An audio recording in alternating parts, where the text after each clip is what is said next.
Mas, enfim, um belo dia desse ano de 2016, numa sexta-feira, dia 26 de agosto, o meu filho Lucas, que era jogador de futebol e estava fazendo curso de mecânica de motos, porque o sonho dele era ser jogador de futebol. Ele jogou em 3 clubes no Rio, mas se falhasse o sonho, ele tinha um outro propósito, que era mecânica de motos. Tinha um projeto de abrir uma loja para poder consertar moto, enfim. E ele pegou, a gente conseguiu comprar uma moto para ele poder se locomover, e ele pegou a moto na sexta-feira de manhã e colocou para carregar a bateria no carro, no meu carro. Entrou e falou: pai, eu botei minha bateria para carregar lá no carro do senhor, eu vou ali cortar o cabelo e já volto. O senhor deixa? Eu falei: deixa, mas não demora não, porque eu preciso conversar contigo. E ele saiu para cortar o cabelo. O salão que nós cortávamos o cabelo ficava na esquina da nossa casa. Só que nesse dia o salão estava fechado, o menino sempre acordava um pouco mais tarde, e o Lucas entrou para dentro da comunidade. Nós não morávamos dentro da comunidade, mas morávamos na entrada, comunidade ou favela, do jeito que vocês interpretarem.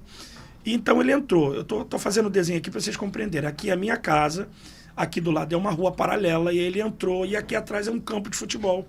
E tem um salão que todo mundo corta o cabelo lá da comunidade. Quando ele chegou nesse salão, já era por volta de 11 horas, existia ali, agora segundo relatos, 2 policiais militares que estavam de campana. Eles estavam, uma linguagem no Rio de Janeiro que eles usam, uma linguagem militar que usam, é troia. É quando eles ficam escondidos numa comunidade, eles são deixados lá no meado da madrugada, que ninguém vê, eles ficam ali observando o movimento, a boca de fumo, enfim. E eles estavam ali, segundo relatos, desde 6 horas da manhã. Então, esse cara, quando viu meu filho chegar, um dos policiais, abriram a caixa do correio e colocou o bico do fuzil para o lado de fora e deu uma rajada de fuzil. Essa rajada de metralhadora o tiro pegou no braço do Lucas. E os outros meninos que estavam do lado de fora correram para dentro do ambiente, que era o salão de cabeleireiro. O salão era muito estreito, então tinha os 4 meninos que ninguém tinha envolvimento com boca de fumo, ninguém era traficante. Eles entraram e o Lucas não conseguiu entrar.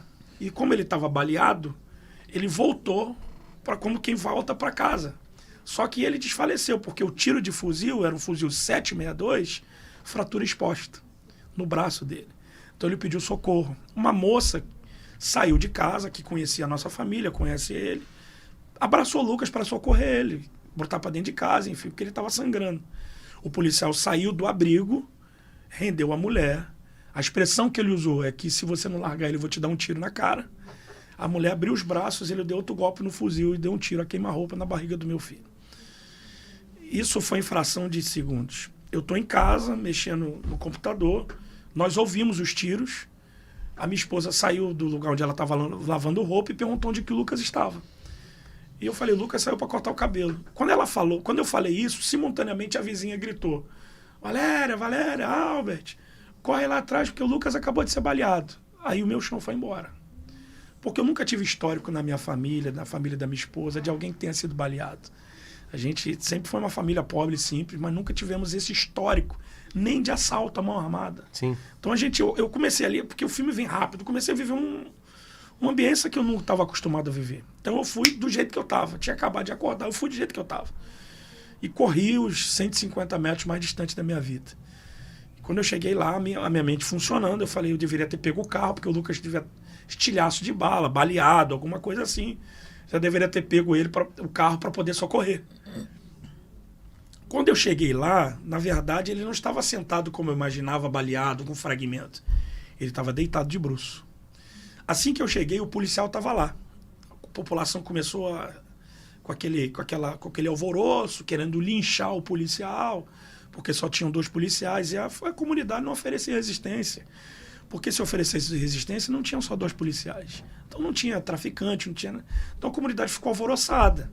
Esse cara me viu, ele me rendeu com um fuzil e perguntou quem eu era. Eu falei: eu sou pastor e sou pai do menino. Eu vim socorrer meu filho. Ele falou: teu filho deu tiro na guarnição. Nós respondemos a injusta agressão. Eu falei: meu filho não pode ter dado um tiro porque meu filho é crente. Ele estava na minha casa agora.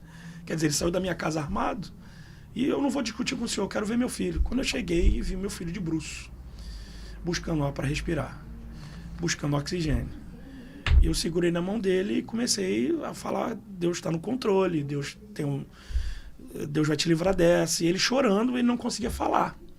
Eu falei, pai, te ama, eu te amo muito, filho, segura aí que a gente vai te socorrer, tererê.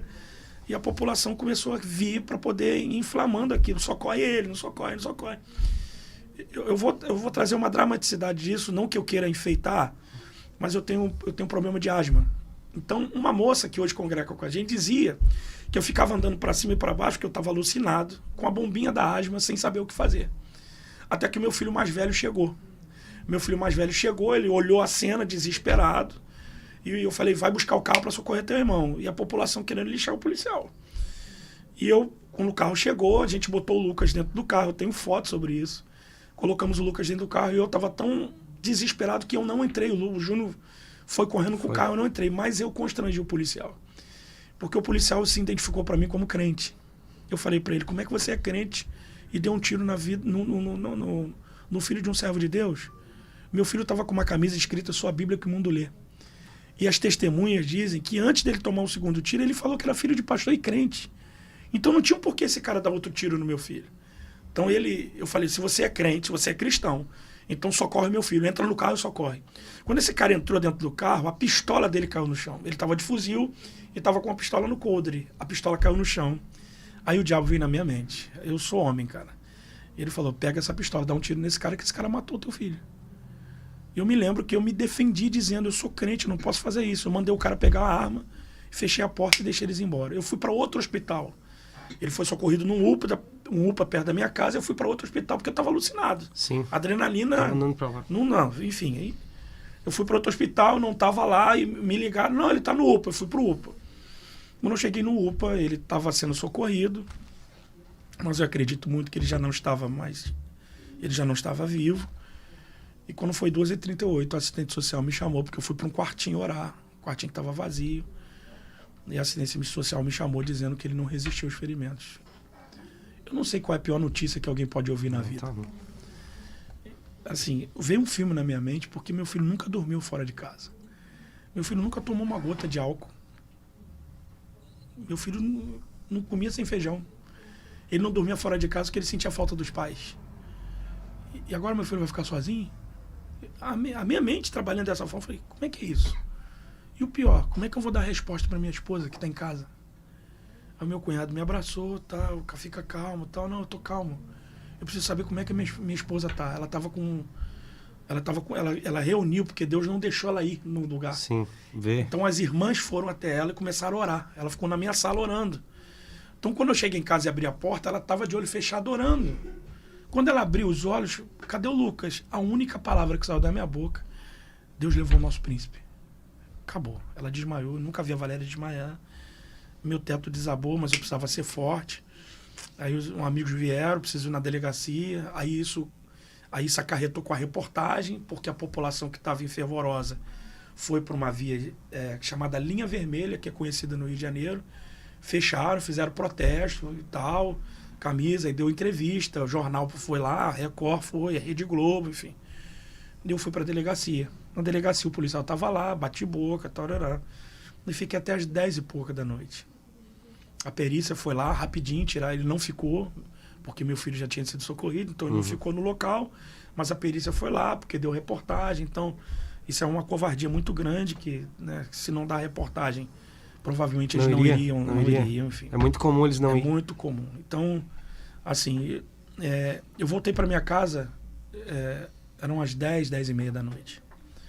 Devia ter mais de 200 pessoas na minha casa, na rua e tal, as pessoas chorando, porque o Lucas era extremamente amado, ele era afável, ele era carinhoso, ele era espontâneo, ajudava todo mundo, gostava de criança, então tomava conta do filho dos outros, ele se envolvia com a comunidade, todo mundo gostava dele, gente que não valia nada, gente que valia muita coisa, todo mundo. Então era um menino de bom relacionamento.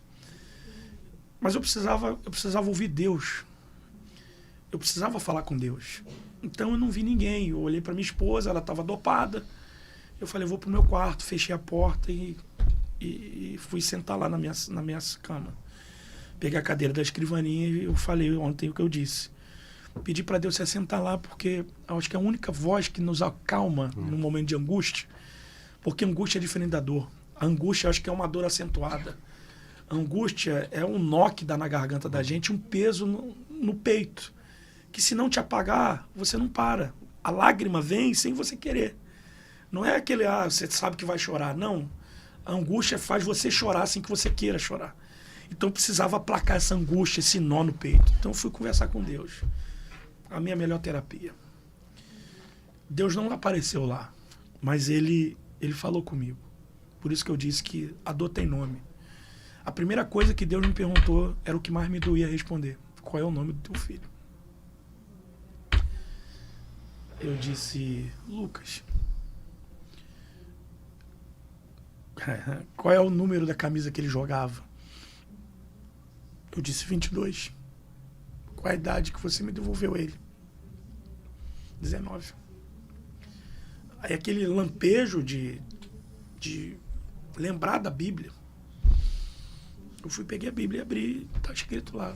Tendo partido o pão, deu graça e disse, esse é meu corpo que é partido por vós, comei dele todos.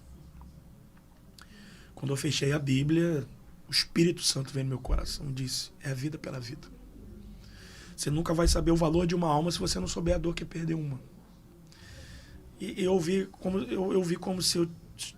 Deus como se eu estivesse falando com vocês aqui. Parece que é a mesma voz. É a mesma voz. Ou você sai por aquela porta para ser uma vítima, um ativista, ficar na porta de delegacia, dar entrevista para jornal, você sai dali para ser uma referência.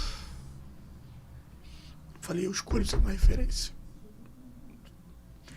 Fui abraçar minha esposa, meus filhos. Desculpa. Que isso, pastor?